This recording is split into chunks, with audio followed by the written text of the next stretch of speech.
Que toute la terre élève le nom du Seigneur Jésus, lui qui a laissé une tombe vide et a brisé les sceaux romains. Gloire à toi, ô ressuscité, ton peuple t'exalte. Amen, amen. Ces jours-là, beaucoup étaient morts, mais il y en avait un qui est aussi mort, mais que la tombe n'a pas pu supporter. Celui-là, c'est Jésus le vainqueur. On les cherche partout, il n'était plus là. Même dans la tombe, il n'était plus là. Au séjour des morts, il n'était plus là. Il sortit alors vainqueur.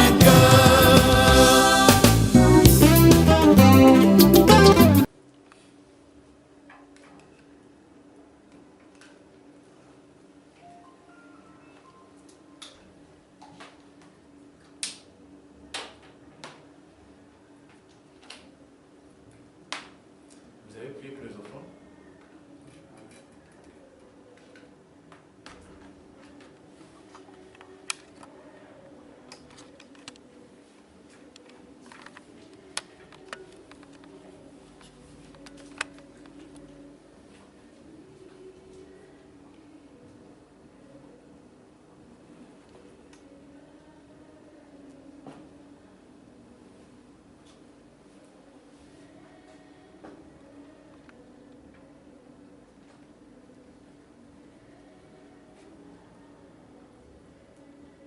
Nous ouvrons nos Bibles dans le livre d'Apocalypse chapitre 13.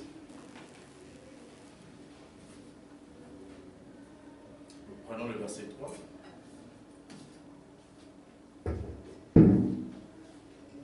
Apocalypse chapitre 13, verset 3. La Bible dit ceci. Et je vis l'une de ses têtes comme blessée à mort, mais la blessure mortelle fut guérie. Et toute la terre était dans l'admiration derrière la bête.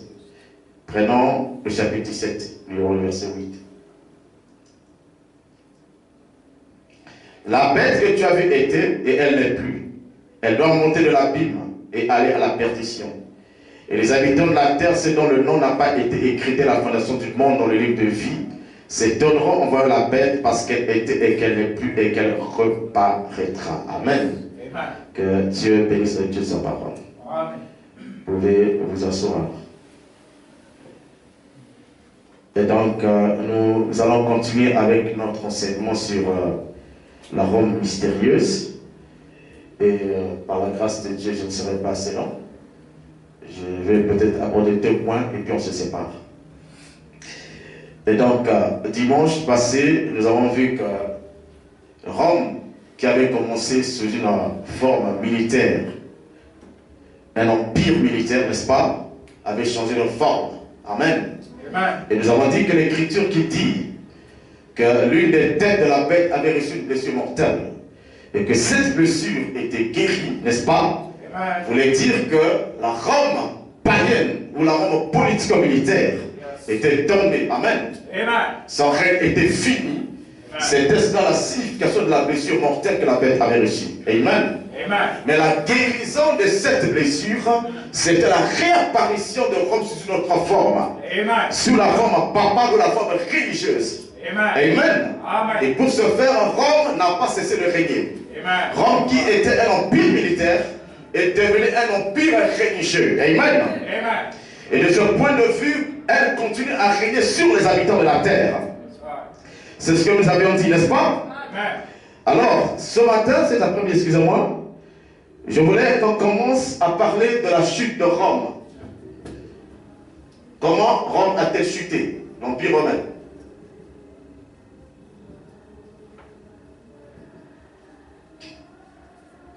Amen. Nous avons dit que la guérison de la blessure de la bête, n'est-ce pas, c'est la résurrection de Rome sous une autre forme. Parce que cet Rome impérial, cet Rome politique, militaire était tombé. Amen. Et comment cette Rome était-elle tombée? Nous allons dans Daniel chapitre 7, rapidement. Daniel chapitre 7.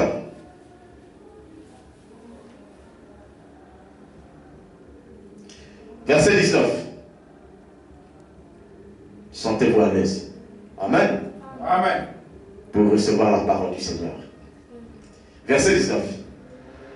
Ensuite, je désirais savoir la vérité sur le quatrième animal, qui était différent de tous les autres, extrêmement terrible, qui avait des dents de fer et des ongles d'airain, qui mangeait, brisait et foulait aux pieds ce qui restait. Amen. Amen. Nous avons tous compris que le quatrième animal de Daniel 7, c'est l'Empire romain, n'est-ce pas? Amen. Est-ce que c'est cela? Amen. Est-ce que tout le monde aurait compris ça? Amen. Que le quatrième animal, c'est l'Empire romain. Amen. Verset 9. Et sur les 10 cornes qu'il avait à la tête, donc le quatrième bête, qui est l'Empire romain, avait 10 cornes sur sa tête. Répétez cela. Amen.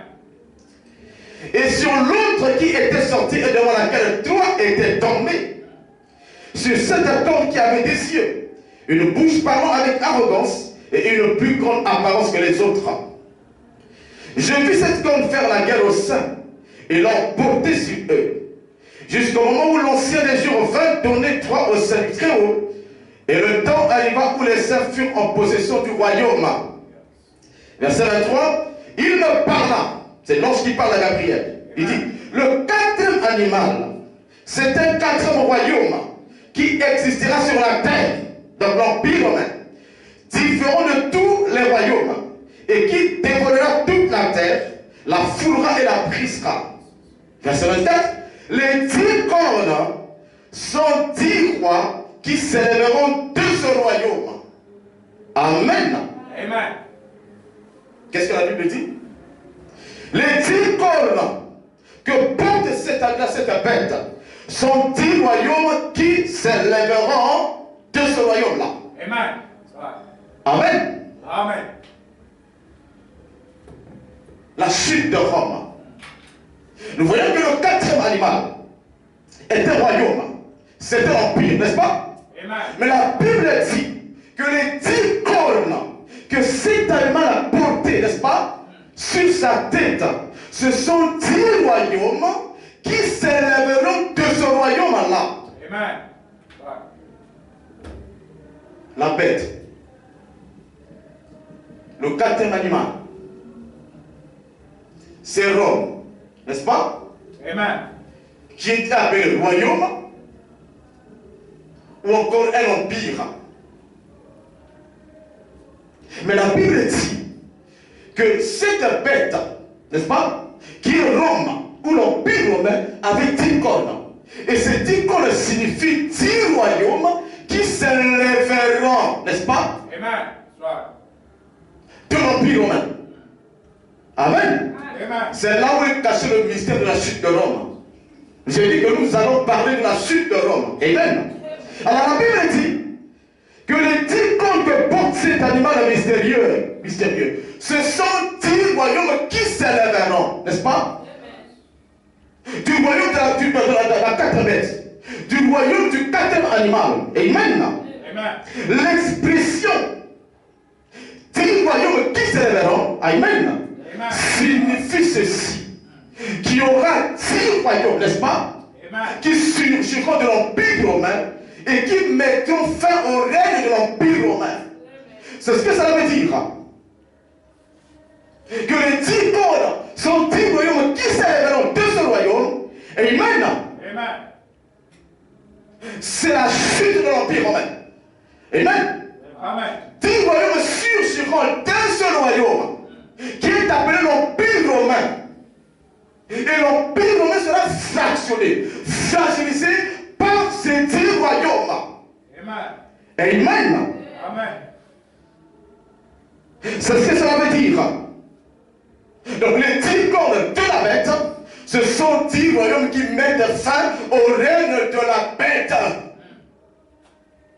Avant, la bête régnait sur ces royaumes-là. Amen. Mais plus tard, ces royaumes-là vont se révolter contre le royaume de la bête, n'est-ce pas? Et écraseront sa puissance, écraseront sa domination. Amen. Et ainsi la bête n'aura plus aucun pouvoir sur la terre. Amen. Le pouvoir militaire qu'elle avait sur la terre, n'est-ce pas?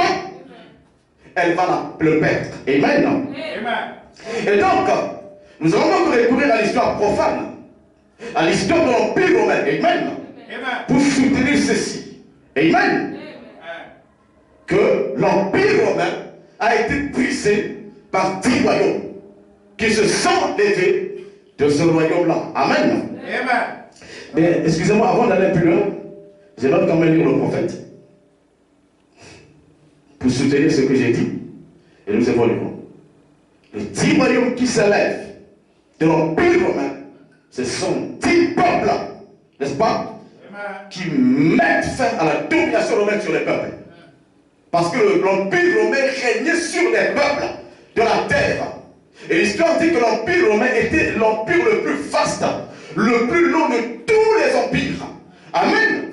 Il était plus vaste et plus long que l'Empire babylonien, que l'Empire des Mèdes et des Perses, que l'Empire grec. C'était le plus grand des empires. Amen. Et le plus fort de tous les empires. Amen. Mais ces 10 cordes mettent fin à son règne. Prenons Frère Branham, dans le 4e verset, il dit ceci au paragraphe 301, il dit, et 10 cordes, vous savez, ce sont 10 royaumes, et ainsi de suite. Amen. Amen. Le prophète dit aussi, Amen, que les 10 cordes de la bête, ce sont 10 royaumes.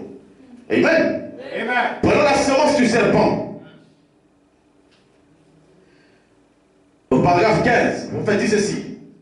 Et remarquez, dans ces 10 royaumes qui correspondent exactement aux 10 cornes dont nous parlions ce matin, vous écoutez? Amen. On a dit, les 10 royaumes correspondent exactement aux 10 cornes de la bête. Amen. Il dit, dont nous parlions ce matin, dans chacun de ces 10 royaumes qui devaient s'élever. Amen. Amen. Il y avait du fer mêlé de l'argile. Et frère Branham lit cela, le mystère des 10 cornes de la bête. Amen. Amen. Aux 10 auteurs de la statue de Nebuchadnezzar. Amen. Amen. Amen. Donc même le prophète est en train, n'est-ce pas, de confirmer que les 10 cordes de la bête, ce sont 10 royaumes qui devaient s'élever du royaume de la bête. Est-ce que vous êtes avec moi? Amen. Qui devaient surgir de l'Empire romain. Amen. Amen. Et remarquez, frère, nous avons vu que Rome est un mystère. Amen. Amen. Et que cet animal-là, cette bête-là, a multiples applications, n'est-ce pas? Ça n'a pas qu'une seule application, n'est-ce pas? Amen. Nous avons l'application païenne, n'est-ce pas? Et l'application religieuse, n'est-ce pas? La même bête caractérise l'empire romain militaire, mais elle caractérise aussi l'empire romain papal ou religieux. C'est pourquoi les 10 cornes de la bête ont une multiple application. Amen. Les 10 cornes de la bête ont une application particulière, singulière, quand il s'agit de l'empire romain, politico-militaire. Amen. Mais les mêmes 10 cornes ont une autre application quand il s'agit de l'empire romain papal ou religieux. Amen. Ce n'est pas la même chose. Amen. Est-ce que vous êtes avec moi? Amen. Est-ce que vous êtes avec moi? Amen. Étant donné que ça a une double application, ce mystère, cette bête, et même ces 10 cornes aussi ont multiples applications. Amen. Et cet après-midi, nous allons étudier la première application des 10 cornes de la bête. Écoutez-moi très bien. Amen. Amen. Et donc, l'histoire démontre que l'Empire romain, n'est-ce pas, a été vaincu par 10 peuples germaniques. Ce sont 10 peuples germaniques. Amen. L'histoire confirme la Bible. Parce que frère Branham dit Dieu est même dans l'histoire. Amen. Vous trouverez Dieu dans l'histoire. Parce que l'histoire des hommes, l'histoire de l'humanité confirme les vérités bibliques. Amen. Amen. Peu importe ce que les hommes feront, l'histoire de l'humanité confirmera les vérités bibliques. Amen. Amen. Les choses qui se passent sur la terre confirment les prophéties bibliques. Les catastrophes, les guerres qu'il y a sur la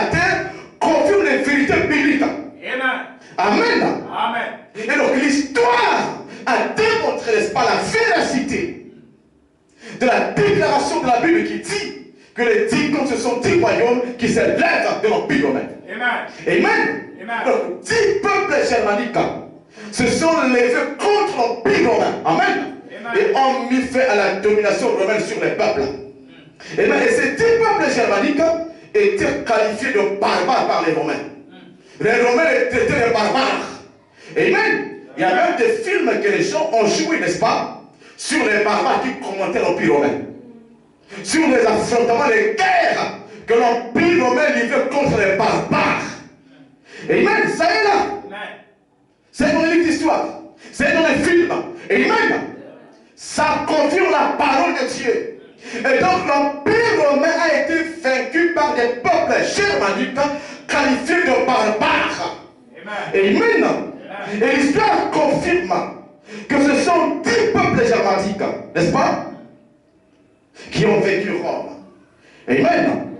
Je vais faire vite. Ça c'est l'histoire. Amen. Les 10 cordes, ce sont 10 royaumes, n'est-ce pas, qui sont 10 peuples.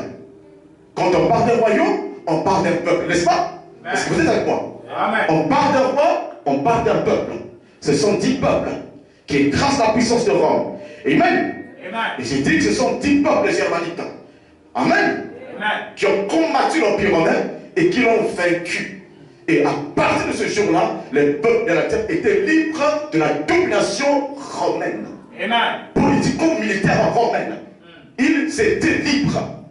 Amen. Alors voici les noms de ces peuples barbares. Qui sont les 10 corps de la bête. Amen. Voici les 10 corps de l'Empire romain. Est-ce que jusque là c'est clair? Amen. Voici les 10 corps. Ils sont 10 royaumes. Ou 10 peuples. 1.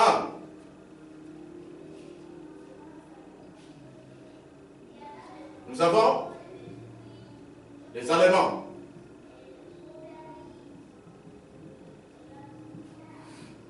Les Allemands.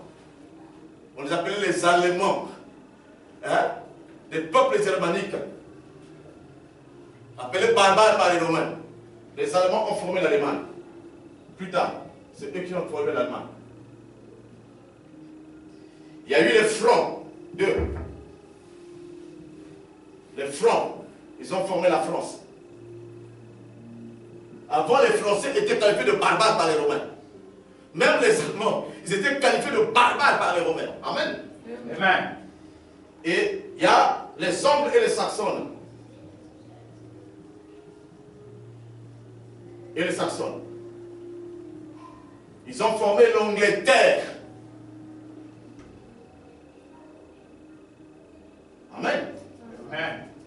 Est-ce que vous savez que les Américains, ce sont des Anglais? Amen. Ah, ça c'est l'histoire. Amen. Amen. Les Américains, les Blancs américains, ce sont des Anglais qui ont fui la persécution et qui sont allés à la recherche d'une nouvelle terre, là où ils devaient adorer librement des protestants des vrais. Amen. Amen. Mais l'Amérique appartenait aux Indiens, aux Amérindiens. C'était eux les autochtones. Il n'y avait pas de Blancs là-bas. Les Blancs, les premiers Blancs américains sont venus de l'Angleterre. Amen. C'est pourquoi les Américains, les Blancs sont appelés les Anglo-Saxons. Amen. Les Anglais eux-mêmes aussi sont appelés les Anglo-Saxons. Suivez-moi très bien. Mais avant, ces gens-là, quand l'Empire romain existait, ils étaient appelés des barbares. Amen. Amen. Et nous avons 3, non 4, excusez-moi. Les Wisigoths, qui ont formé l'Espagne.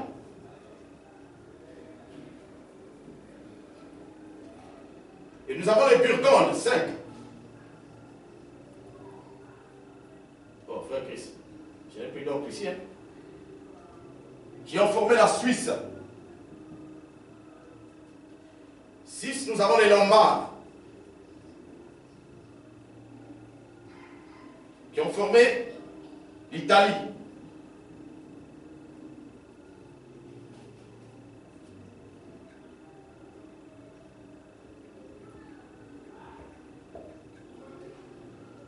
Et nous avons le suèvre, 7. Les suèvres. C'est pas lisible, hein? Ça va, on va aller comme ça. Ils ont formé le Portugal. Et nous avons 8 les Hérules.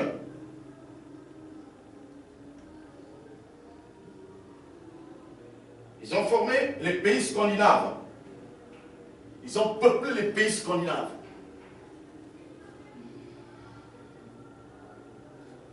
Scandinavie.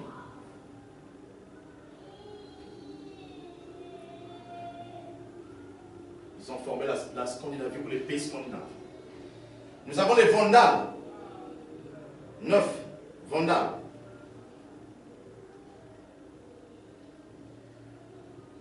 Ils ont formé la Sicile ou la Pologne. La Sicile qui est encore appelée la Pologne. Et 10 enfin, nous avons les Ostrogoths. Et ils ont formé l'Ukraine. Donc voici les 10 corps de la bête. Amen. Les 10 corps qui devaient s'élever de ce royaume, n'est-ce pas, qui est l'Empire romain, et écraser la domination de Rome sur les peuples. Ce sont ces 10 peuples-là.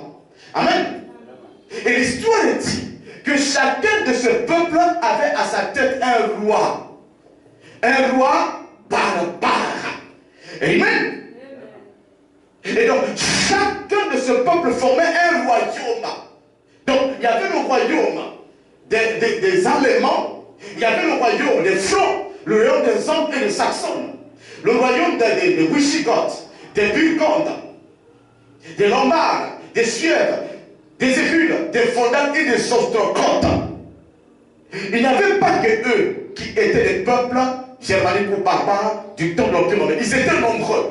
Amen. Mais ceux-là sont les 10 royaumes barbares qui se sont levés contre l'Empire romain. Amen. Voilà comment Rome va tomber. Amen. Ce sont ces 10 royaumes qui ont mis Rome à genoux.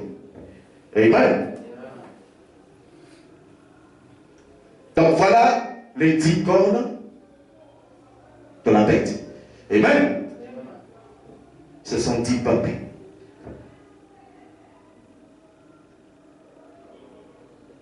Et grâce à eux, les peuples de la terre étaient désormais libres.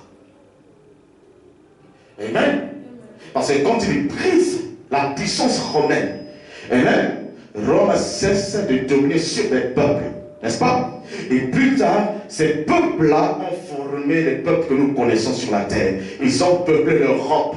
Amen. C'est eux qui sont devenus les Français, les Italiens, les Portugais, les Espagnols. C'est eux. Amen. Et c'était fini pour l'Empire romain impérial. Fini, fini, fini. Amen. Ça, c'est une histoire. Est-ce que vous êtes avec moi? Amen.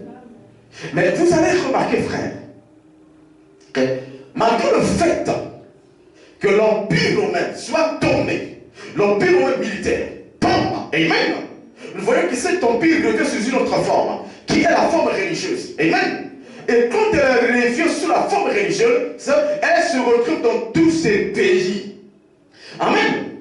Elle se retrouve en France, elle se retrouve en Angleterre, en Espagne, en Suisse, en Italie, au Portugal, dans les pays scandinaves, dans tous les pays que les 10 peuples barbares avaient formés. N'est-ce pas? Rome se retrouve encore là-bas. Ces peuples avaient vaincu Rome. Amen. En tant qu'empire militaire. Amen. La Rome de Jules César, la Rome de César Auguste, la Rome de Tibère, amen, la Rome des empereurs, des militaires, ils ont vaincu cette Rome. Amen. Mais la nouvelle Rome a poursuivi ce peuple, n'est-ce pas, les a rattrapés et a continué à régner sur eux, sans que ce peuple s'en aperçoive. Amen. Voilà pourquoi, dans la statue de Nebuchadnezzar, la statue du sort de Nebuchadnezzar, amen, nous voyons qu'au niveau des pieds de la statue, amen, nous remarquons que les pieds de la statue étaient en partie de fer, en partie d'argile. Est-ce que vous êtes avec moi? C'est vraiment très bien, il y a quelque chose que je vais dire. Remarquez, frère, que dans la statue de Nebuchadnezzar, les deux jambes de fer, n'est-ce pas, représentent l'Empire romain, n'est-ce pas? Politico-militaire. La Rome orientale et la Rome occidentale. Amen. Mais nous remarquons que le fer ne s'est pas arrêté au niveau des deux jambes. Mais le fer a continué jusque dans les pieds de la statue. Amen. Le fer, c'est Rome. Est-ce que vous êtes avec moi? Les deux jambes de fer, c'était Rome. Amen. Mais le fer en question ne s'arrête pas seulement au niveau des jambes. Mais le fer continue jusqu'au niveau des pieds. Est-ce que vous êtes avec moi? Cela suppose que la puissance de Rome, n'est-ce pas, n'a pas cessé, n'est-ce pas? Quand Rome est tombée, quand la Rome militaire est tombée, sa puissance n'avait pas été réellement écrasée. Amen. Parce que nous retrouvons le fer au niveau des pieds. Le fer qu'on voit au niveau des pieds de la statue, ce n'est plus la Rome des deux jambes de fer. Est-ce que vous êtes avec moi? Ce n'est plus la Rome des deux jambes de fer. Ce n'est plus la Rome orientale et la Rome occidentale. Ce n'est plus cette Rome-là. Cette Rome-là a disparu. Mais nous retrouvons quand même le fer au niveau des pieds. Amen. Ça, c'est le nouveau chevauchement de la puissance romaine. Le fer au niveau des pieds, c'est la Rome papale. C'est la Rome religieuse. Est-ce que vous êtes avec moi? Le fer au niveau des pieds, c'est la Rome papale. Amen. Le fer au niveau des pieds de la statue, c'est la blessure de la bête qui est guérie. Est-ce que vous êtes avec moi? Est-ce que vous êtes avec moi? Le fer qu'on voit au niveau des pieds, amen, c'est la guérison de la blessure de Rome. Rome qui sont les deux jambes de fer. Est-ce que vous êtes avec moi? Mais au niveau des pieds, amen, c'est sa guérison qui est sa venue sous une autre forme. Mais cette forme détient en elle la puissance de fer de Rome. Amen. Alors, est-ce que vous êtes là? Est-ce que vous êtes là? Non, non, il faudrait que je mette ça au tableau. Ça va nous aider. J'ai pris cet exemple, toujours vous parler de ces 10 peuples. Remarquez, frère, que la statue avait deux. Maintenant, ça c'est les genoux. Excusez-moi, je ne suis pas un bon dessinateur. Hein? Ici, ce sont les cuisses. Amen. Ça, c'est pas Rome. Amen. Mais Rome, ce sont les deux jambes de fer. Fer, fer. La Rome orientale et la Rome occidentale. N'est-ce pas? Amen. Et on arrive au niveau des pieds. Quand on arrive au niveau des pieds, on constate que les pieds de la statue étaient en partie de fer, n'est-ce pas? Et en partie d'argile. Les deux pieds. Amen. En partie de fer et en partie d'argile. Or, nous avons dit que l'Empire romain antique, ce sont les deux jambes de fer. Est-ce que vous êtes avec moi? Amen. Et donc, le fer que nous retrouvons ici au niveau des pieds, ce fer-là qui est mêlé avec l'argile, ce n'est plus l'Empire romain antique. Amen. Mais c'est toujours la même puissance romaine, mais sous une autre forme au niveau des pieds. Amen. Est-ce que vous êtes avec moi? Amen. Et cette nouvelle forme de l'Empire romain, qui est l'Empire romain des pieds, amen, c'est la religion catholique romaine. Le fer des pieds de la statue, je répète ça pour que ça rentre. Donc, le fer des pieds de la statue, amen, c'est l'Empire romain religieux, l'Empire du pape. Amen. C'est cela. Et nous des pieds, il y a 10 orteils. N'est-ce pas? 5 ici, 5 là. Et la Bible dit que les orteils de la statue étaient en partie de fer, en partie d'argile. Donc les doigts, les orteils, ce sont les doigts des pieds, n'est-ce pas? Ces doigts-là étaient en partie de fer et en partie d'argile. Est-ce que vous êtes avec moi? Et Frère Branham a dit que les 10 cornes de la bête, ce sont 10 royaumes qui sont aussi les 10 orteils de la statue de Nebuchadnezzar. Amen. Est-ce que vous êtes avec moi? Amen. Donc, les 10 peuples germaniques qui ont pris le pouvoir de Rome, qui ont formé les peuples de l'Europe, les Français, les Anglais et les consorts, Amen, ont été représentés dans la statue au niveau des pieds par l'argile. Amen. L'argile des pieds de la statue. Amen. Amen. Est-ce que vous êtes avec moi? Amen. Le côté argile, c'était ce peuple-là. Amen. Parce qu'il y avait 10 orteils. Dans ces orteils, dans ces pieds, il y avait de l'argile dans chaque orteil. Chaque argile, l'argile de chaque orteil représente ces 10 peuples-là. Amen. Amen. Ce sont les 10 cornes de la bête. Ça, c'est la première application, je vous ai dit. Ça a une multiple application. Est-ce que vous êtes avec moi? Nous appelons la première application. Les 10 cornes de la bête sont 10 peuples. Et même qui se retrouvent, n'est-ce pas, dans les 10 orteils des pieds de la statue de Nebuchadnezzar. Ce sont ces 10 peuples. Amen. Mais le fer, au niveau de ces doigts des pieds des orteils, c'est Rome. C'est l'Église catholique. Amen. Amen. Vous êtes avec moi? Amen. Et on remarque que le fer est mêlé à l'argile au niveau des orteils. Amen. Au niveau des pieds. C'est mélangé. Amen. Alors, frère Madame dit, qu'est-ce que l'argile? Il dit, l'argile, c'est ce avec quoi nous sommes faits. Il dit, l'argile, c'est ce avec quoi nous sommes formés. Il dit, l'argile représente les hommes. Parce que la Bible dit, tu es poussière, tu tourneras dans la poussière. Oh, l'argile, c'est la terre. L'argile, c'est de la poussière. Est-ce que vous dites amen? Amen. Donc l'argile représente des êtres humains. Qui sont ces êtres humains? Amen. Ici, ce sont ces 10 peuples germaniques qui avaient vaincu les 2 jambes de fer. Amen. Suivez-moi très bien. Celui qui a une oreille spirituelle comprend ce que j'ai dit.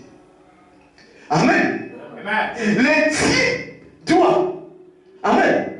La partie argile des 10 doigts ou des orteils, n'est-ce pas, des pieds de la statue, et même représente les 10 peuples germaniques qui avaient vaincu les 2 jambes de fer. Amen. Qui ont fait tomber la Rome militaire. Mais curieusement, amen, on retrouve la même Rome, le même fer, n'est-ce pas, mêlé à ces 10 peuples. Mêlé à ces 10 peuples, qui sont l'argile des pieds de la statue. On retrouve le même fer. Est-ce que vous êtes avec moi?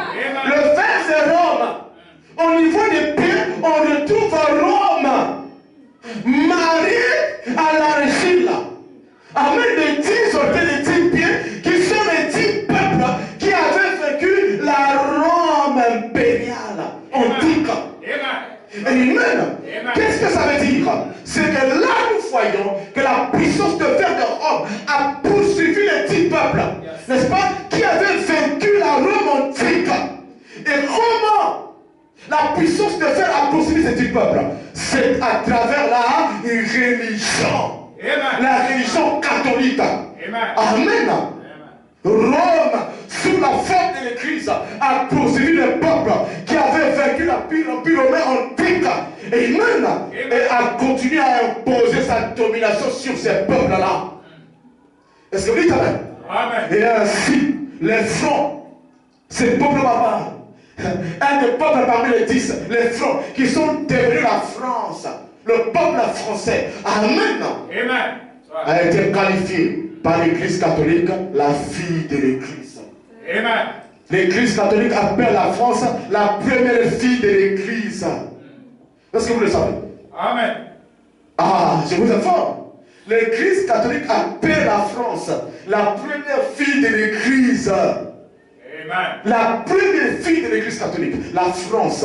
Mais la France, c'était les Francs. N'est-ce pas? Un des peuples germaniques qui avait vaincu la puissance de Rome. Mais comment se fait-il que les Francs sont devenus la fille de l'Église catholique, ou la première fille? C'est parce que, amen, la puissance de Rome a poursuivi ce peuple-là, a poursuivi les Francs. Rome les a poursuivis sous une autre forme, sous la forme ecclésiastique, sous la forme religieuse, et a continué à régner sur eux. Est-ce que vous dites amen? Amen.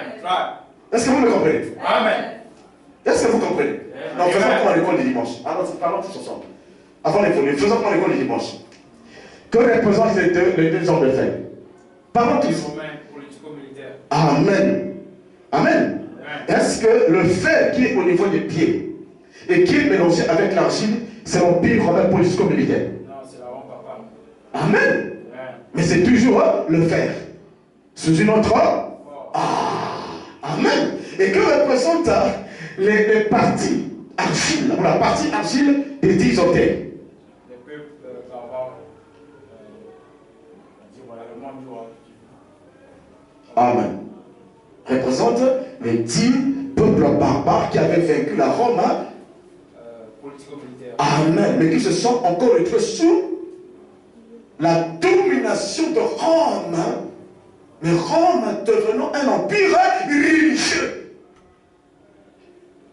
Donc le fer mêlé à l'argile, c'est le romanisme qui s'est infiltré parmi ces peuples qui avaient vaincu l'empire romain antique. Amen.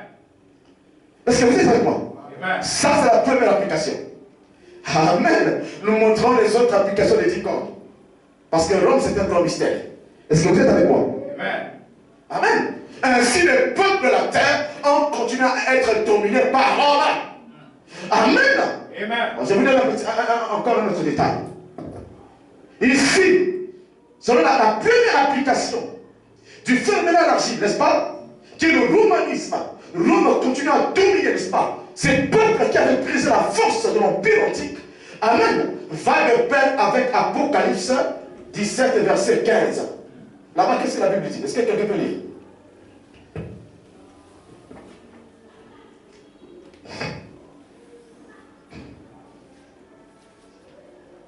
À haute voix, que dit la Bible là-bas? Que quelqu'un dise à haute voix.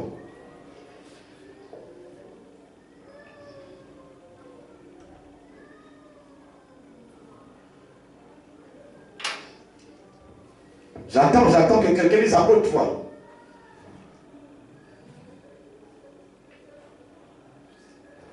Apocalypse 17, verset 15. Et il me dit, les eaux que tu as vues sur lesquelles la prostituée est assise, ce sont des peuples, des foules, des nations et des langues. Amen. Les eaux que tu as vues sur lesquelles la prostituée est assise, ce sont des peuples, des foules, c'est des langues. Amen. Une prostituée est une femme. Est-ce que vous êtes avec moi? Amen. Une prostituée est qui?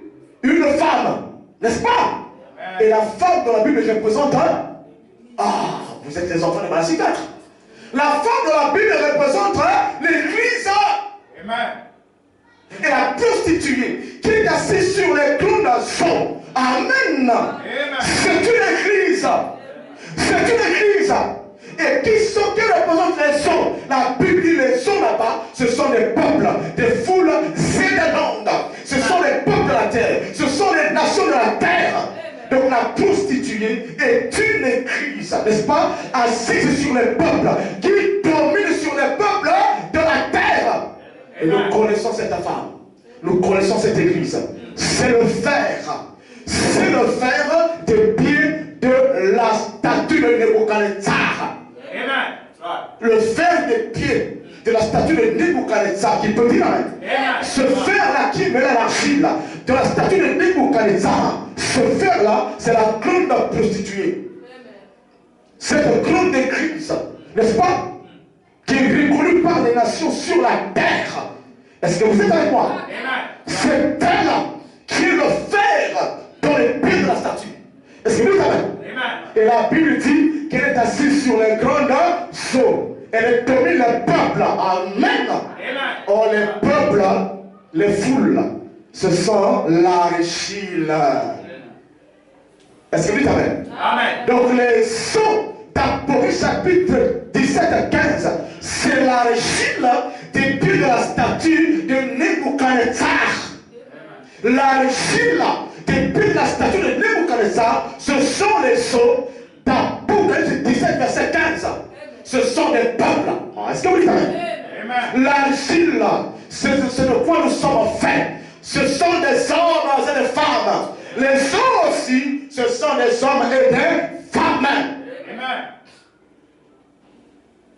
Sur laquelle la prostituée est assise. Amen. La prostituée a la puissance de fer. Domine sur l'argile. Amen. Amen. Domine sur les eaux. Les peuples de la terre. Est-ce que vous dites Amen? Amen. Est-ce que c'est clair? Amen. Donc voilà comment l'Empire romain est tombé. Amen. De cet empire, selon Daniel 7, s'élèvera 10 royaumes. Amen. Comme j'ai dit d'entrée des jeux, le terme s'élever veut dire ils vont surgir pour briser la force de Rome. Et c'est ce qui a été fait par ces 10 peuples. Amen. Amen. Est-ce que vous êtes d'accord avec moi? Est-ce que c'est clair? Amen. Je ne vais pas mettre du temps. Que Dieu m'aide à faire peut-être 40-45 minutes et puis on se sépare. Amen. Je ne vais pas trop donner pour que vous ne soyez pas embrouillés. Parce que là, il y a trop de symboles. Moi, je sais que parfois, ça donne des mots de bête, animal, quatrième, corne. Il ne croit pas, il ne passe pas. Il parle, je ne comprends rien. Amen. On doit aller pas à pas. Amen. Amen. Donc, ce sont les 10 cornes qui ont vaincu Rome. Amen. C'est elle-même qui portait ces 10 cornes-là. Est-ce que vous êtes avec moi? Amen. C'était les peuples sur lesquels Rome dominait. Mais ces peuples avaient toujours contesté la domination de Rome. Amen. Amen. Est-ce que vous êtes avec moi? Amen. La France avant, sous l'Empire romain, la France n'était pas la France telle que nous la connaissons aujourd'hui. Hein? Aux États-Unis, il n'y avait que les Américains. Amen. Amen. Est-ce que vous êtes avec moi? Amen. Et les Blancs qui sont devenus les Américains, les Romains les appelaient les barbares. Amen. Amen. Ce sont eux qui ont vécu Rome antique. Alors, allons-y rapidement. Nous avons vu la chute de l'Empire romain. Et cette fois-ci, nous allons voir comment la puissance de fer. Parce que nous avons vu que le fer qui est au niveau des pieds de la statue, c'est l'Église catholique. C'est la puissance de Rome, n'est-ce pas? Les démons de l'Empire romain qui se sont retrouvés dans l'Église catholique. Alors voyons comment est-ce qu'il y a eu transmission de ce pouvoir de fer, n'est-ce pas, de l'Empire à l'Église. Est-ce que vous êtes avec moi? Amen. Nous sommes ici pour enseigner la parole. Amen. Amen. Alors pour ce faire, nous allons lire le prophète. Chérie, est-ce que tu as compris? Ok, je sais que tu comprends la parole.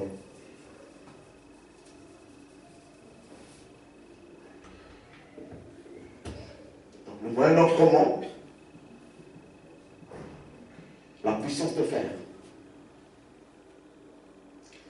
Comment l'Église a reçu la puissance de fer.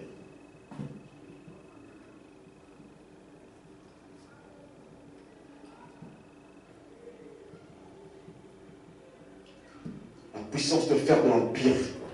Amen. Amen. Parce que nous avons défini le fer comme étant une puissance, n'est-ce pas? Un pouvoir, une grande puissance pour vaincre l'adversaire. Pour écraser l'adversaire. Amen. Amen. Donc l'Empire transmet à l'Église une grande puissance pour écraser ses adversaires sur son chemin. Amen. Pour écraser tous ceux qui vont s'opposer à elle. Amen. Amen. Alors, c'est autant sous le règne de l'empereur romain Constantin, n'est-ce pas, que l'Église catholique a reçu. Amen. Le pouvoir de faire dans l'Empire romain. Nous allons rapidement dans le message, dans l'exposé des 7 heures de l'Église à la page 183.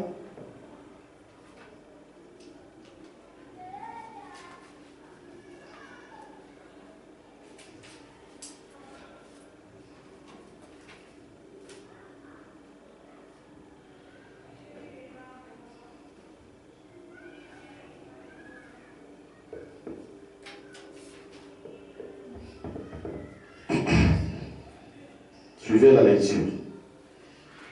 On ne va pas trop mettre du temps, que Dieu nous assiste. Est-ce que vous tous m'avez compris? Ah, je vois que même les frères comprennent. Amen, ça c'est bien, c'est très bien. 183. Excusez-moi, il faut que je vérifie le note encore. C'est la page 183.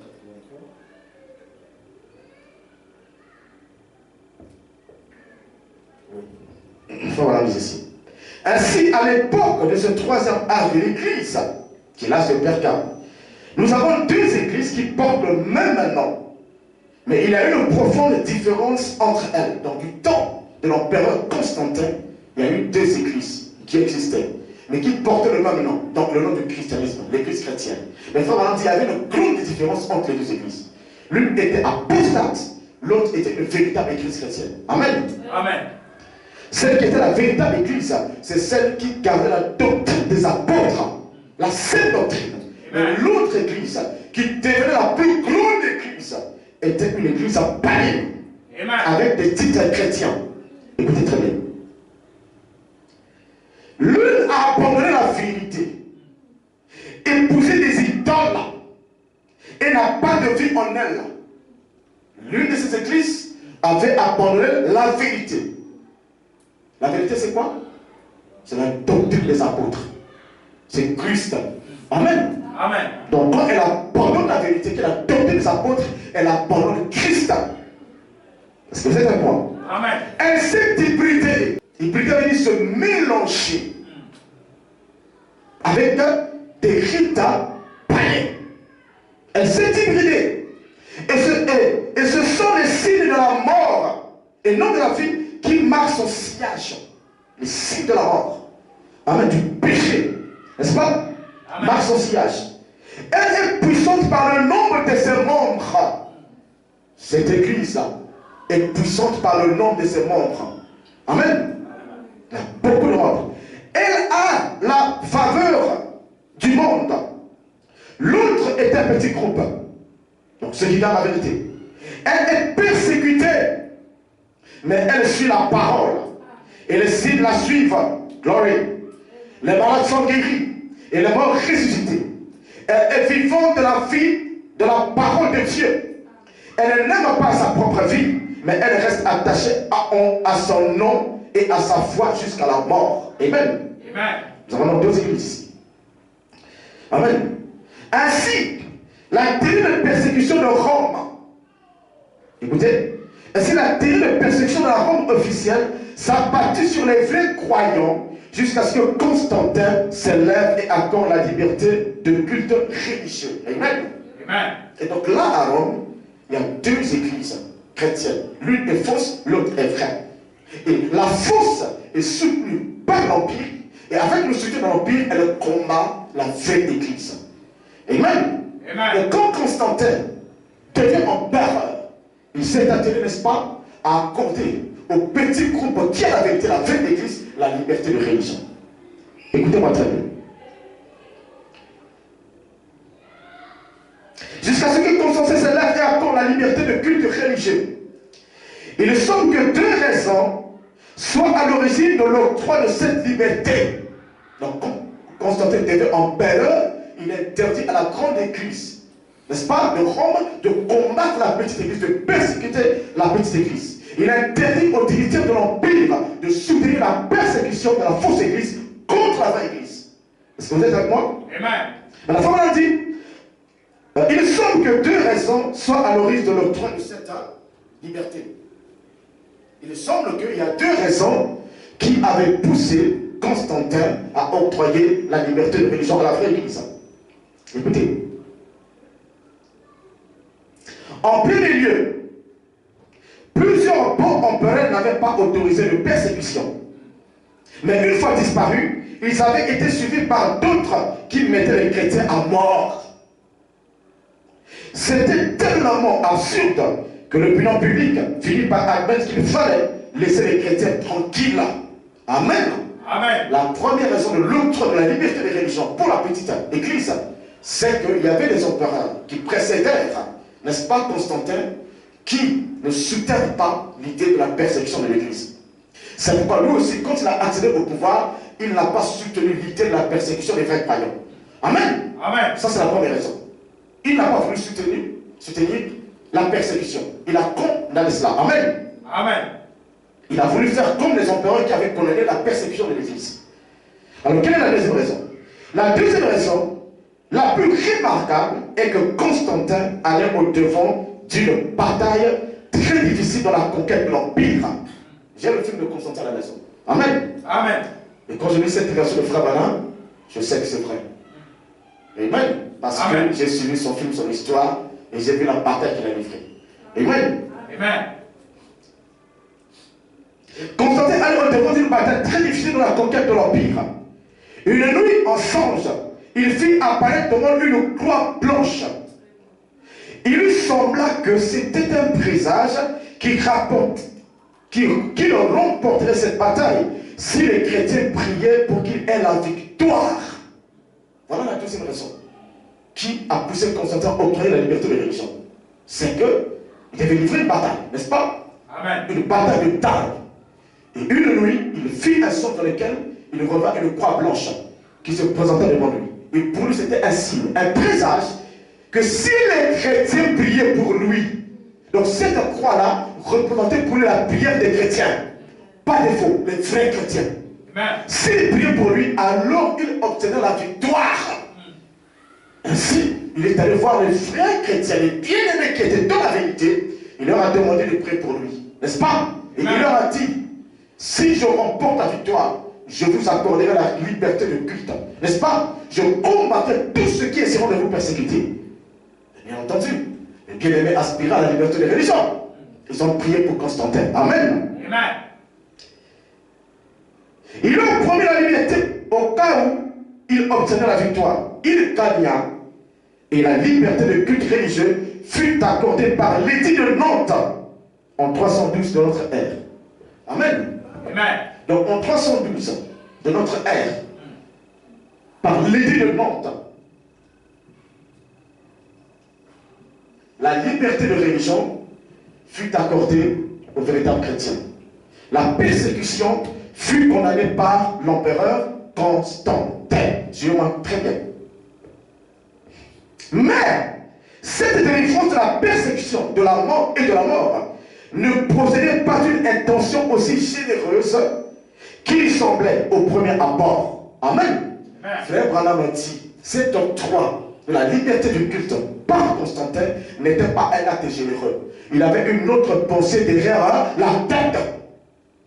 Un politicien, n'est-ce pas, qui n'avait pas le Saint-Esprit, qui n'avait pas Christ dans sa vie. Il avait des ambitions, n'est-ce pas, sur l'Église de Dieu. Amen. Amen.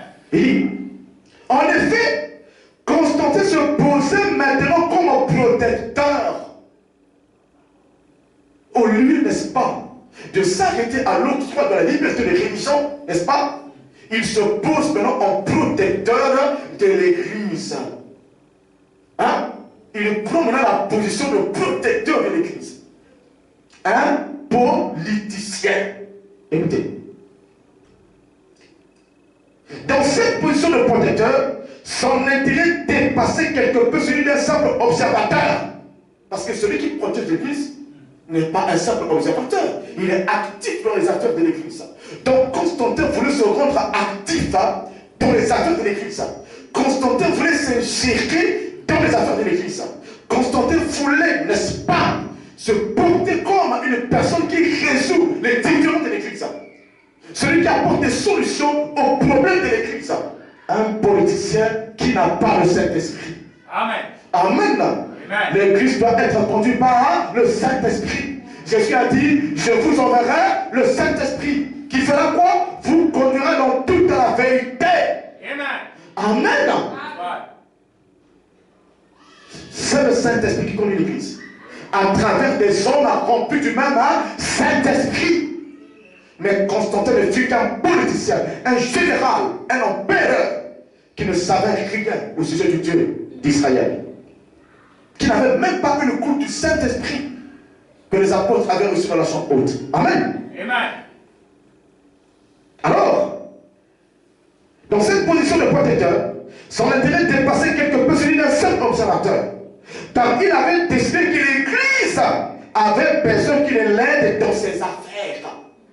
C'est Constantin qui décide que l'Église, tellement qu'il y avait des différends, des contradictions entre les deux tendances de l'Église à Rome.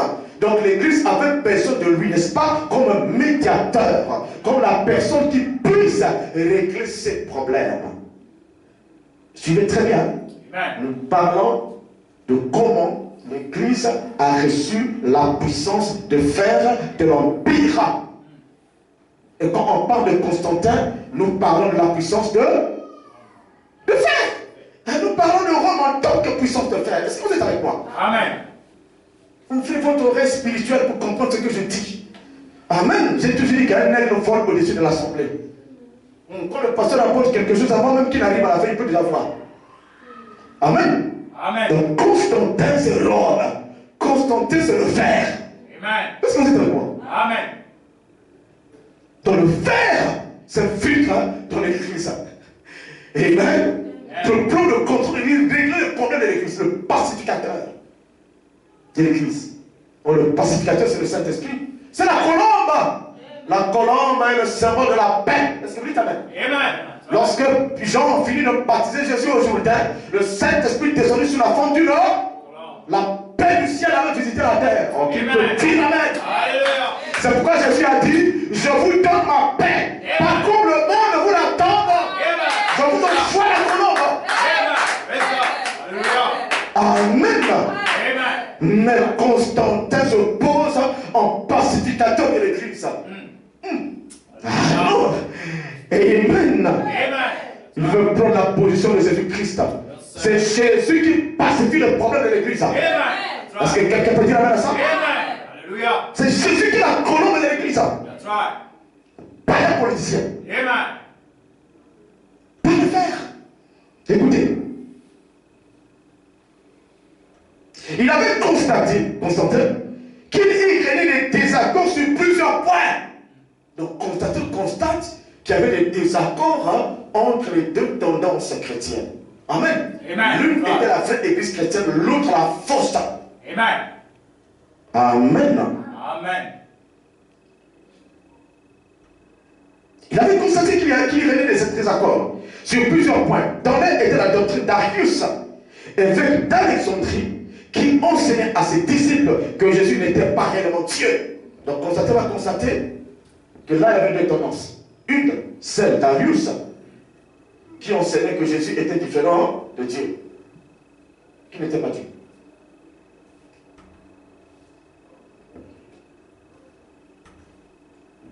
Je pense que nous sommes ensemble. Amen. Mais plutôt un être inférieur puisqu'il est créé par Dieu. Et l'Église occidentale a défendu le point de vue opposé en croyant que Jésus était l'essence même de Dieu. L'essence, la nature même de Dieu, l'être de Dieu. Amen. Amen. L'Église occidentale disait que Jésus était Dieu. Jésus était l'être de Dieu, la personne de Dieu. La tendance de Arius disait que Jésus n'était qu'une créature de Dieu. Donc il n'était pas Dieu. Écoutez, Constantin va remarquer ce différent-là, cette incompréhension-là. Écoutez, il se résout, n'est-ce pas, à régler cela.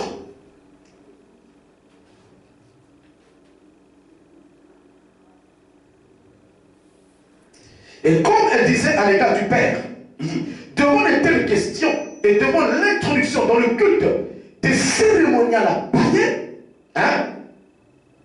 devant de telles questions, Jésus est-il Dieu? Jésus n'est-il pas Dieu? Oui, Jésus est Dieu. Jésus n'est pas Dieu. Devant de telles questions et devant l'introduction dans le culte des cérémoniales païens, la vraie église disait que la grande église de Rome a introduit en elle des cérémoniales païens qui ne sont pas chrétiens. Donc c'est une église apostate.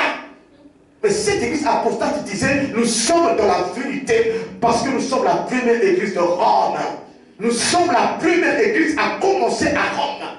Nous sommes l'église mère de Rome. C'est nous qui avons la vérité.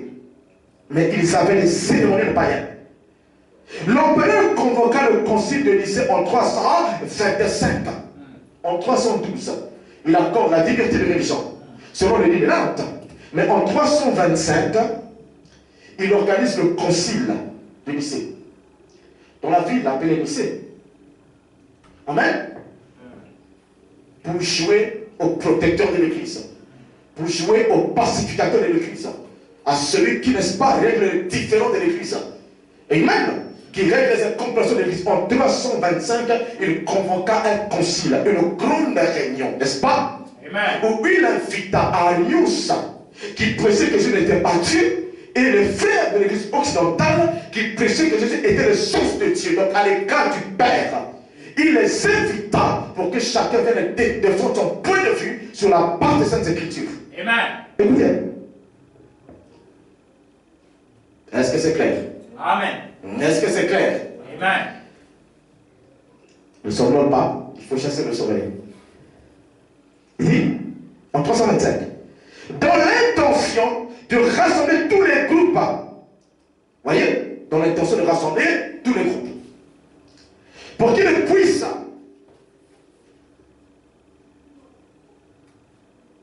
je voulais parler de cela, mais je me suis dit, il faudrait que je lise vraiment, ça sera mieux. Amen. Amen. Pour qu'ils puissent aplanir leurs différends. Vous connaissez le différend? C'est quoi? Un conflit. Ah, amen. Trouver un point d'entente et tout ça s'unir. Donc il voulait unir le Christ. Amen. Amen. Il pacifie leurs différends. Amen. Sous sa coordination à lui, le païen. Amen. Amen. Un adorateur d'idole. Parce que Constantin n'adorait pas Jésus-Christ. Non. Ce n'était pas un chrétien. Il fut un païen. Jusqu'à sa mort, il est mort païen.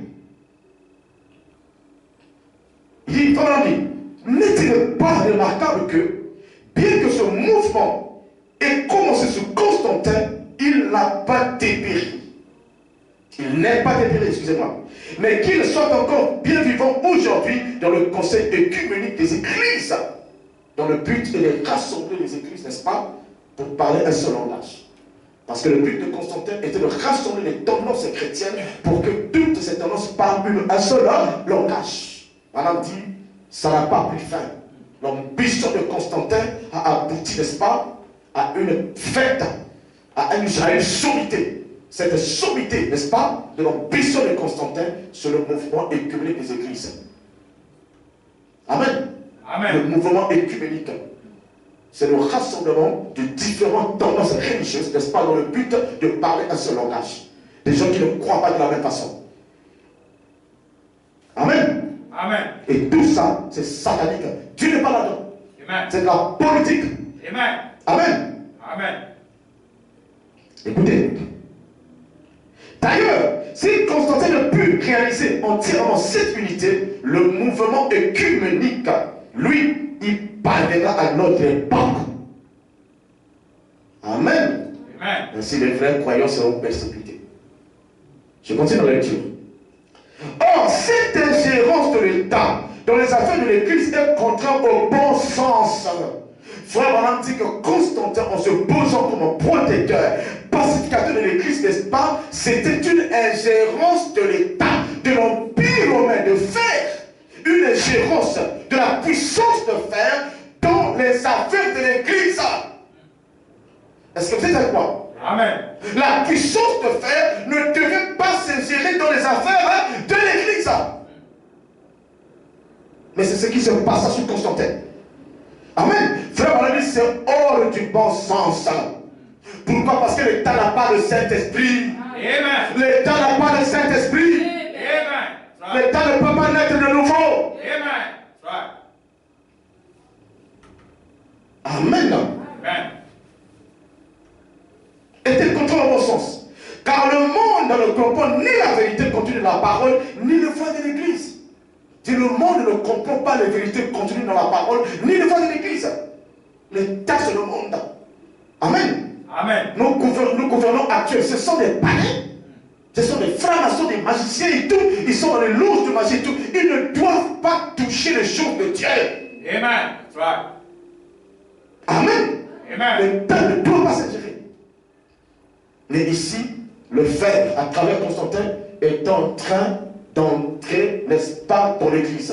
Donc la puissance de fer romaine s'infiltrait dans l'église, dans le but de donner à l'église la puissance de fer. Est-ce que vous êtes avec moi? Amen. Constantin voulait marier l'église à l'État, ou l'État à l'église. Or, l'État, c'était le fer. Amen. Lorsque l'église devient mariée à l'État, l'église aussi devient la puissance de fer. Amen. That's right. Est-ce que vous êtes avec moi? Amen. L'homme quittera son père et sa mère, s'attachera à sa femme et le temps de maintenant. Est-ce que vous êtes avec moi? Amen. Quand l'empire de fer se marie à l'église catholique, amen. Amen. Il devient quoi? Un même fer. Amen. Est-ce que vous êtes avec moi? Amen. Il devient le même fer. Je continue. Écoutez. Pensez donc la décision même du concile qui donnait tort à Arius fut renversée par l'empereur Constantin 2 ans plus tard. Et cette fausse doctrine fut imposée aux gens pendant bien des années. Qu'est-ce qui se passait, frère? En 325, Constantin donna tort à Arius. Lorsque Arius a démontré, n'est-ce pas, que Jésus n'était pas l'égal du Père, qu'il n'était qu'une simple créature, et que les frères de l'Occident ont démontré que Jésus était réellement le sens du Père, qu'il était le Dieu tout-puissant, Constantin à la fin a dit que les frères de l'Église de l'Occident ont raison. Arius, tu as tort. Jésus est Dieu. Il est l'essence du Père. Il est l'égal du Père. Il est le Père éternel. Amen. Amen. Politicien. Mais rappelez-vous, frère, madame, dit un politicien. L'État ne comprend pas les choses de Dieu. L'État ne peut pas discerner les choses de Dieu. Amen. Amen. Il a fait semblant de croire à la bonne doctrine. N'est-ce pas? Mais, frère, madame, dit 2 ans plus tard, en 325, le même empereur Constantin, qui avait condamné Arius, disant que tu prêches une fausse doctrine, en disant que Jésus n'est pas Dieu. Le même, n'est-ce pas? Il revient sur sa décision de l'an 325 et dit que c'était Arius qui a raison. Que Arius avait raison, qu'il avait eu tort, n'est-ce pas, de dire que Arius n'avait pas raison. Il avait eu tort de donner raison aux frères, n'est-ce pas, qui géraient l'église occidentale. Alors Constantin dit que Jésus n'est pas Dieu. Il ne l'est pas. Il est seulement le Fils de Dieu. Amen. Amen. Et il imposa, parce qu'il se posa pour protecteur de l'église. Quand il fit cette déclaration, il se posa lui-même comme protecteur de l'église, défenseur de la doctrine de l'église. Amen.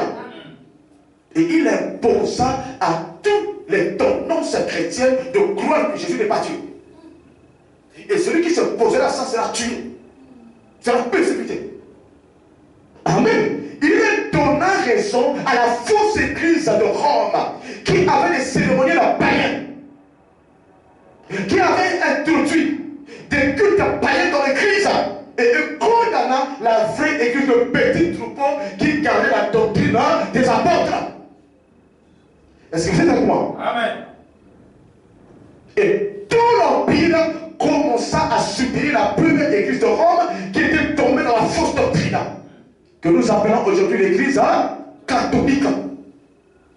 Amen. Amen. Elle devait l'église de l'État, elle devait l'église de l'empire, parce que l'empire décida, amen, que tous les chrétiens doivent croire les enseignements de cette première église. C'est elle qui est dans la vérité. Combattre la doctrine de cette église, c'est combattre l'empire, parce que l'empire a reconnu que c'est elle qui a la vérité. Est-ce que vous êtes avec moi? Amen. Est-ce que vous êtes avec moi? Amen. C'est simple à comprendre. Hein? Vous voyez, sur la terre, il y a des pays musulmans, là où la charia fait partie de la constitution.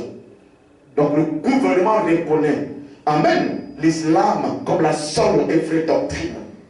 Et on empêche aux gens, n'est-ce pas, de prêcher une autre doctrine.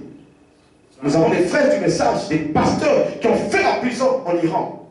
Et la voix de Dieu nous envoie des photos et des messages pour que nous prions pour ces frères. Parce que l'Iran est un pays qui est gouverné par la charia, la loi islamique, qui reconnaît l'islam comme étant la religion de l'État. La religion de l'État. Amen. Amen. Et toute doctrine contraire à l'islam est punie. Si un prêcheur va prêcher des choses qui sont contraires à la charia, il est puni de mort. Amen.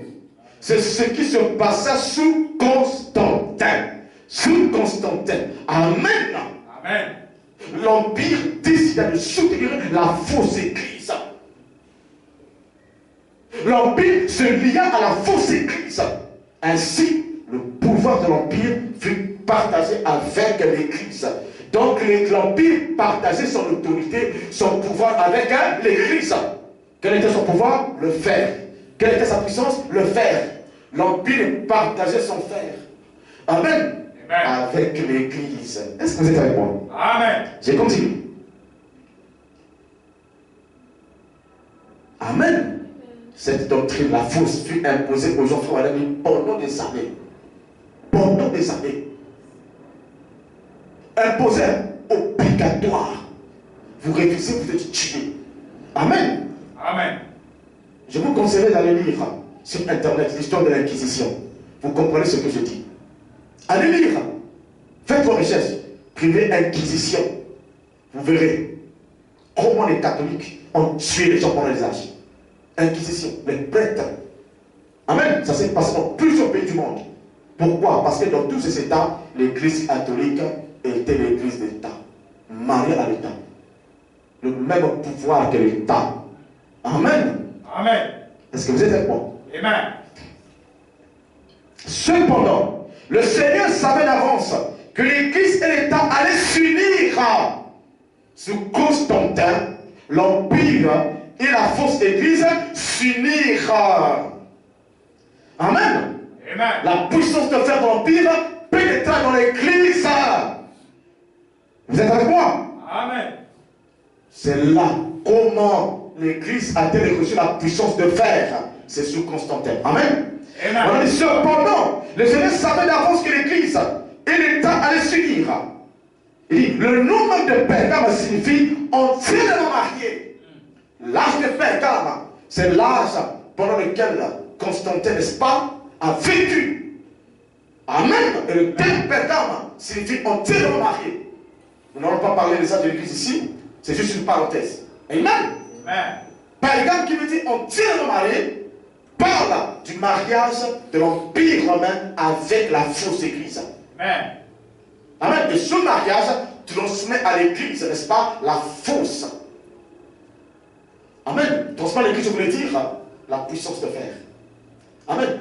Transmet les démons de l'Empire à l'Église. Est-ce que vous êtes avec moi? Amen. C'est quand un homme prend une femme, il lui transmet la sémence. Amen. Il dépose la sémence. Donc le mariage de l'Empire avec l'Église, c'était la transmission de la puissance de fer. Amen. De l'Empire à l'Église, l'Église qui est la femme. Est-ce que vous êtes avec moi? Amen. Et du coup, l'Empire jouait le rôle de l'homme. Mais l'Église jouait le rôle de la femme. Et Frère Branham dit, c'est l'homme qui détient la sémence. La semence se trouve dans l'homme. Donc la semence du fer se trouvait dans l'Empire qui jouait le rôle de l'homme. Mais la femme qui est l'Église reçut la sémence de fer de l'Empire romain. Amen. Amen. Est-ce que vous êtes avec moi? Amen. Et l'Église et l'État s'étaient effectivement mariés. La politique et la religion s'étaient unies. C'est sous Constantin, le protecteur de l'Église. Amen. Que l'Église et l'État s'étaient effectivement mariés. Ils s'étaient unis. Ainsi, l'Église reçut la puissance de fer. Voilà pourquoi dans la statue de Nebuchadnezzar, on retrouve le fer au niveau des pieds. Ce n'est plus l'Empire romain antique. Amen. Mais c'est l'Église qui, en se mariant à l'Empire romain sous Constantin, avait reçu la semence du fer. Amen. Est-ce que quelqu'un peut dire ça? Amen. Je vais bientôt m'arrêter. Je pense que les enfants vous comprenez. Amen. Est-ce que vous comprenez? Amen. Je continue. Les produits de cette union n'ont jamais manqué d'être les plus affreux, hybrides que le monde ait connu. C'est le produit de cette union-là. L'État avec l'Église. N'est-ce pas? Cette union-là, les produits. Amen. Amen. C'était des affreux hybrides que le monde n'ait jamais connus. Amen. Amen. Si nous avons des problèmes sur la terre, du point de vue religieux, c'est à cause de ça. S'il n'y avait pas cette union-là, il n'y aurait pas eu l'Église catholique. La vérité n'est pas en eux, mais toutes les mauvaises voies de Caïn, la vérité n'est pas en eux, dans cette Église. Amen. La fausse. Amen. Ils sont dans toutes les voies de Caïn. Ils ont des beaux hôtels, des belles églises, de bonnes chapelles, comme Caïn avait élevé un très bon hôtel, un joli hôtel, mais qui était dépourvu de sang. Amen. Et sans relation. Dieu a refusé cela. Amen. Amen. Mais toutes les voies de Caïn, le premier hybride, il sent. Amen. Il dit, c'est dans cet âge que non seulement l'Église et l'État se sont unis, mais aussi que la religion de Babylone fut officiellement rattachée à la première Église. Ce n'est pas seulement dans cet âge que l'Église s'était unie à l'État, mais que la religion de Babylone, la religion de Nimrod, Amen, fut rattachée, officiellement rattachée à la première Église. Donc la doctrine que prêche l'Église catholique, c'est la religion de Babylone, de Nimrod. Satan avait désormais accès au nom de Christ. Satan avait maintenant accès au nom de Christ dans l'Église, parmi les gens. Et dans le culte, il siégeait sur le trône comme s'il était Dieu. Et grâce aux subventions de l'Empire, les églises héritèrent de beaux édifices parés d'autels de marbre blanc et des statues de saints de fer. Comme la première église se mariait à l'État, amen, l'État commença à subventionner cette église et à donner à cette église des édifices, n'est-ce pas, que cette église devait occuper, n'est-ce pas, comme des lieux de rassemblement, des lieux de culte. Est-ce que vous êtes avec moi? Amen. C'est grâce à la subvention de l'État, ou aux subventions de l'État, que l'Église catholique a pu bâtir les grands édifices qu'ils ont. Amen. Amen. Grâce à l'État.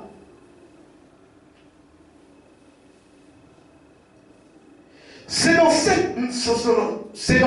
cet âge même que la paix d'État, Apocalypse 13, 3, je vous avais parlé de ça, n'est-ce pas? Frère, maintenant on va confirmer ça ici. C'est dans cet âge-là de Constantin, n'est-ce pas, que la bête d'Apocalypse 13, 3, qui avait reçu la blessure mortelle, il dit c'est dans cet âge-là que cette blessure fut guérie. Lorsque le pouvoir de fer fut transmis à l'Église. Écoutez, c'est dans ce même âge, excusez-moi, excusez-moi, il fallait que je lise le français comme c'est écrit. Et c'est dans cet âge même que la bête d'Apocalypse 13:3, qui avait été blessée à mort, il dit, l'empire romain païen, qui était la bête, les savants, a retrouvé vie et puissance en tant que saint empire romain. Le saint empire, c'est l'empire du sabbat. Est-ce que vous êtes avec moi? Amen. Rome, en tant que nation physique, avait subi de grandes pertes et allait bientôt être anéantie. Mais cela n'avait plus d'importance parce que maintenant, car par son empire religieux, elle ne cesserait de dominer le monde en gouvernant à partir de l'intérieur sans le laisser paraître à l'extérieur. Amen. C'est une domination surnoise. Ah, la domination religieuse de Rome est tellement surnoise. Amen, que beaucoup de gens ne s'en aperçoivent pas. Amen. Amen. Est-ce que vous êtes avec moi? Amen. Donc c'est ainsi que la puissance de fer de l'Empire a été transmise à l'Église. C'était sous Constantin. Est-ce que vous êtes avec moi? Amen. Est-ce que vous êtes avec moi? Amen. Et frères bien-aimés, dès lors, l'Église catholique, amen, est devenue un empire religieux qui règne sur les nations du monde, n'est-ce pas? Par la religion. Amen. Tous les chefs d'État qui vont au Vatican s'écrivent devant le pape. Amen, parce qu'il est leur maître du point de vue religieux. Les chefs d'État du monde, ce sont les rois de la terre. Est-ce que vous êtes avec moi? Amen. Mais le pape est leur roi. Parce que dans le domaine mystique, il y a la tête. Il n'y a personne qui dépasse le pas dans le domaine mystique. Personne. Amen. Personne ne dépasse le pas. Est-ce que vous le savez? Amen. Est-ce que vous savez que les Illuminati, les Illuminati, cette secte-là a été créée par un prêtre jésuite. C'est un prêtre jésuite, un prêtre catholique qui a créé la planche des Illuminati. C'est pour les catholiques. Amen. Les francs-maçons tombent là-dedans. Les occultistes se tombent à l'intérieur. Amen. Et le pape est au top. Il est au-dessus de toutes les personnes qui travaillent dans le monde des ténèbres. Amen. Il est le roi de tous ces chefs-là. C'est pourquoi tout le monde, quand il rencontre le pape, il s'incline là. Ils reconnaissent l'autorité. Ils reconnaissent leur roi. Est-ce que vous dites amen? Amen. Donc c'était l'empire religieux, cette église-là, qui domine sur les rois de la terre. Amen. Amen. Est-ce que vous êtes avec moi? Amen. Encore un petit détail. Remarquez, frère, ce que nous avons dit, que Rome, en réalité, n'a pas cessé de dominer. Amen. Et que sa puissance a été transmise à l'Église. N'est-ce pas? Amen. Si la puissance de Rome a été transmise à l'Église, amen, pour continuer de régner, c'est que cette Église, amen, doit être un État souverain pour régner. Amen. Amen. Doit être un État. De même que l'Empire romain, c'était un grand État, n'est-ce pas? Un grand État. Cette Église doit aussi être un État. Dieu m'a traduit. Donc l'Église catholique n'est pas comme une Église comme la nôtre, hein? Comme notre Église du message. Amen. Elle n'est pas comme la nôtre.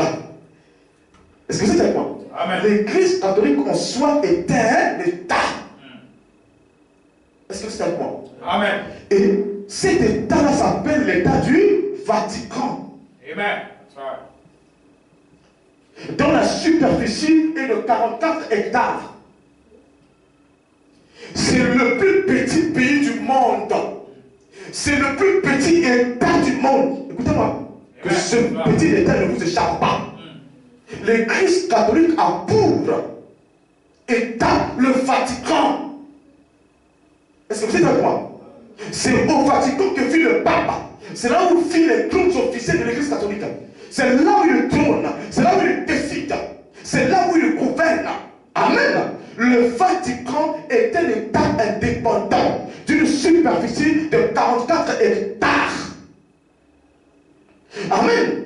Le Vatican là, cet État de 44 hectares se trouve en Italie.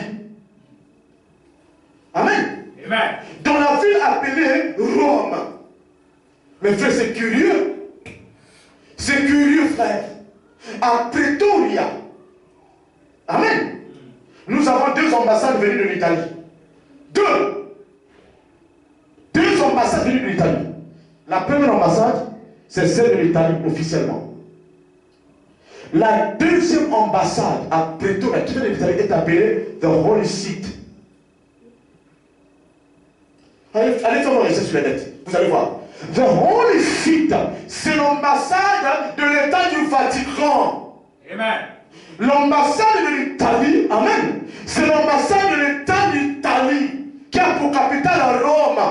Mais The Holy Seat, c'est l'ambassade de l'État du Vatican, le plus petit pays du monde.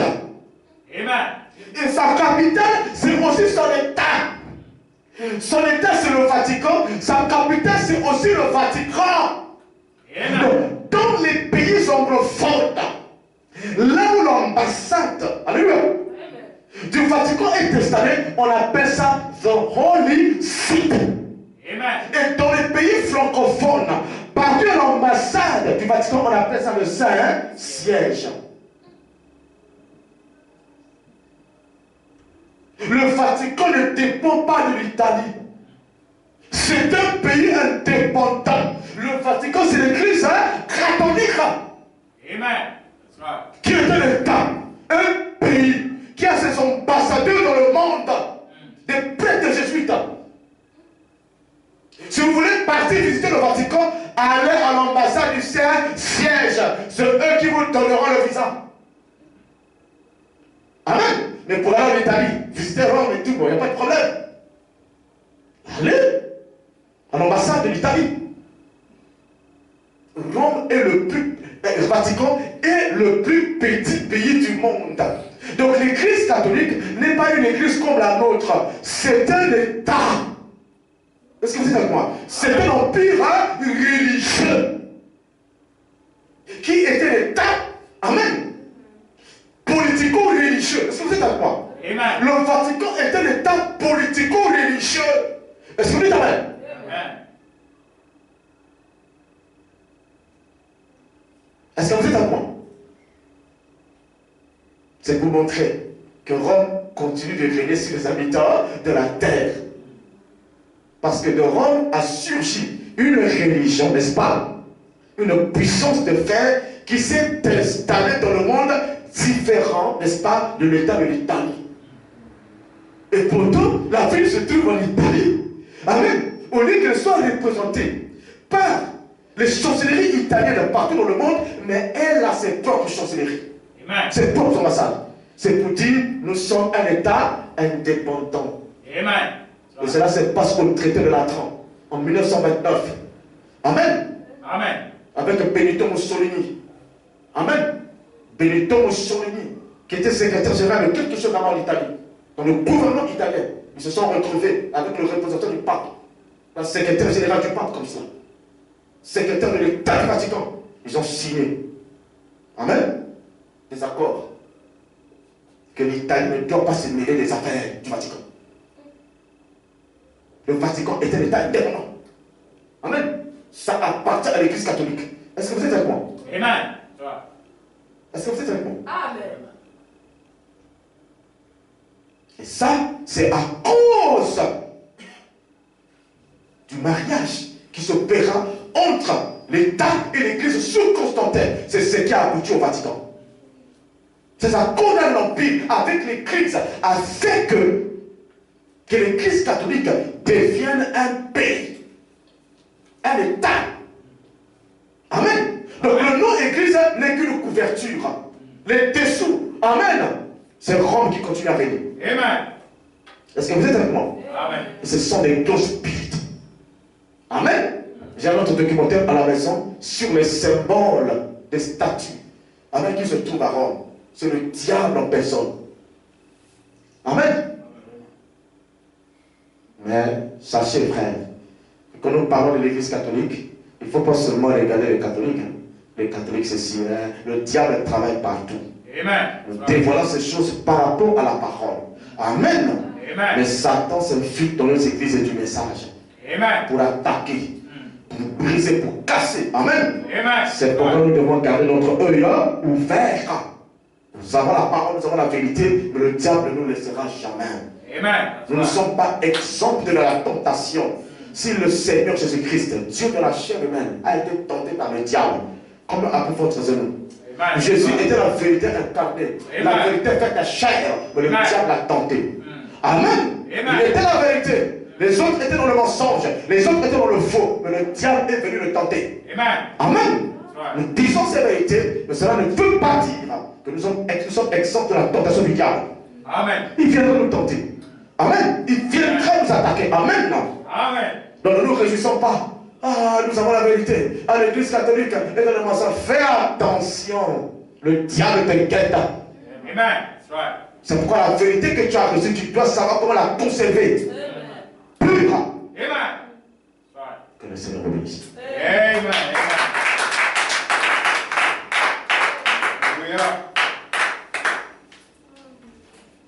Est-ce que c'est vraiment militant? Pas tellement. Il est 15 heures. Alors, il y a tellement de symboles que je me suis dit, je dois évoluer pas à pas. Je prends 2 points ou 3, on avance. On avance. Amen. Amen. Je pense que vous avez compris la leçon. Amen.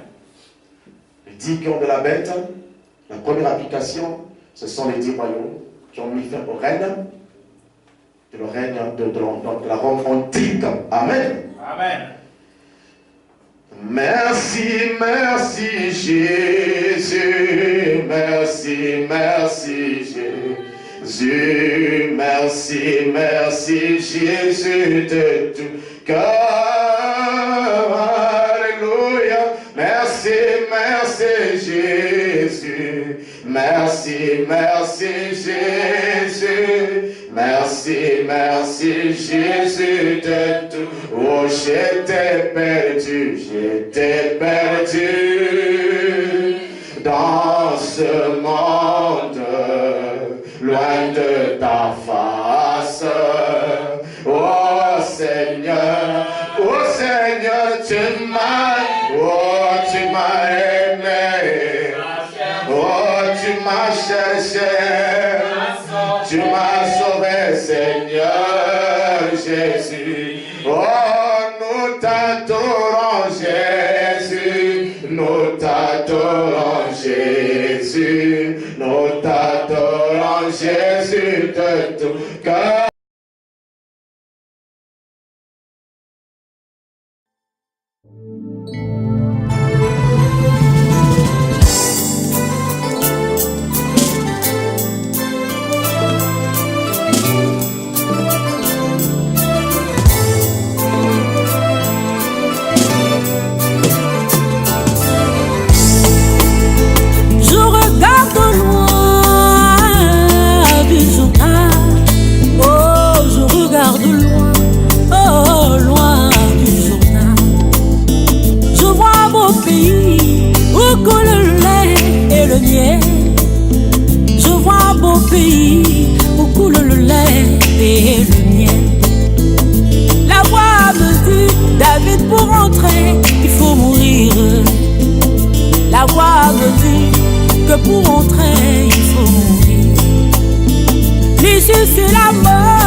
Constamment dans ma présence. Une fois traversé de l'autre côté du Jourdain, tu cesseras de t'égarer.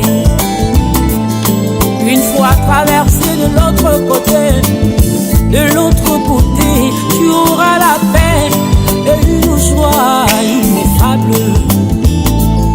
Une fois traversé de l'autre côté du Jourdain, la mondanité n'aura plus d'influence.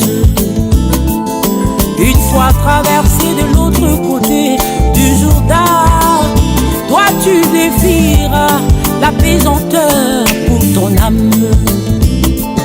Pourquoi tu penses que je t'ai fait visiter le séjour de mort?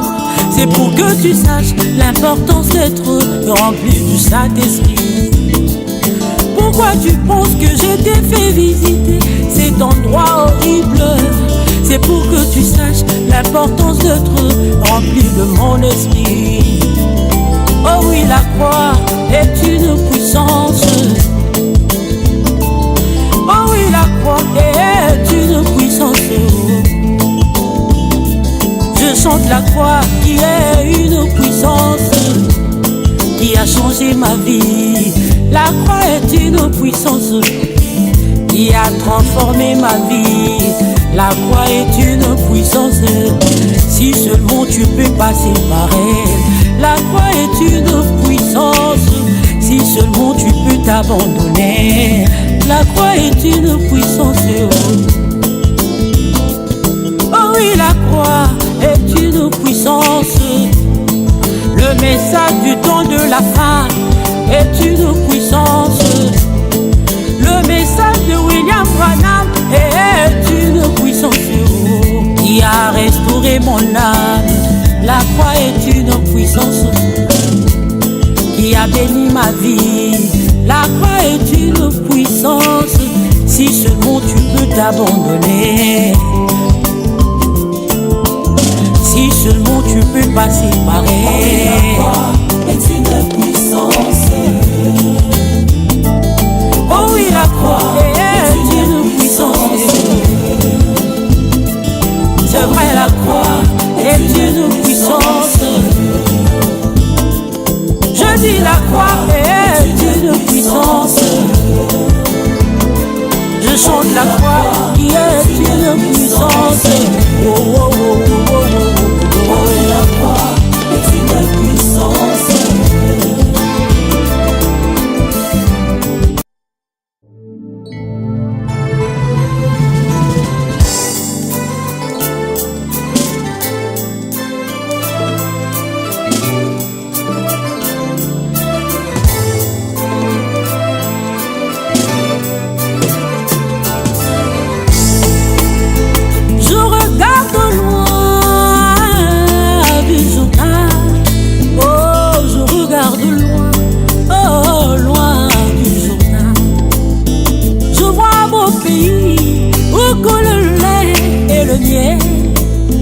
Je vois un beau pays où coule le lait et le miel. La voix me dit, David, pour entrer, il faut mourir. La voix me dit que pour entrer, il faut mourir. L'issue, c'est la mort en soi-même. L'issue, c'est la séparation totale.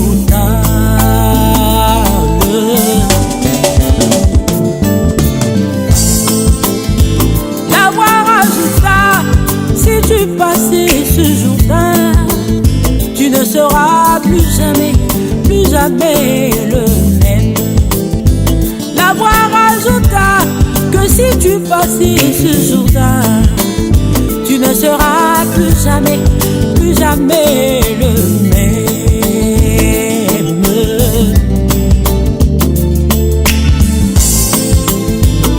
Une fois dedans, voici je te donne un signe. Tu auras toujours la soif d'être rempli du Saint-Esprit. Une fois dedans, voici je te donne un signe, mon fils. Tu auras toujours la soif d'être constamment dans ma présence. Une fois traversé de l'autre côté du Jourdain, tu cesseras de t'égarer. Une fois traversé de l'autre côté, tu auras la paix et une joie ineffable. Une fois traversé de l'autre côté du Jourdain, la mondanité n'aura plus d'influence. Une fois traversé de l'autre côté du Jourdain, toi tu défieras la pesanteur pour ton âme. Pourquoi tu penses que je t'ai fait visiter le séjour de mort? C'est pour que tu saches l'importance d'être rempli du Saint-Esprit.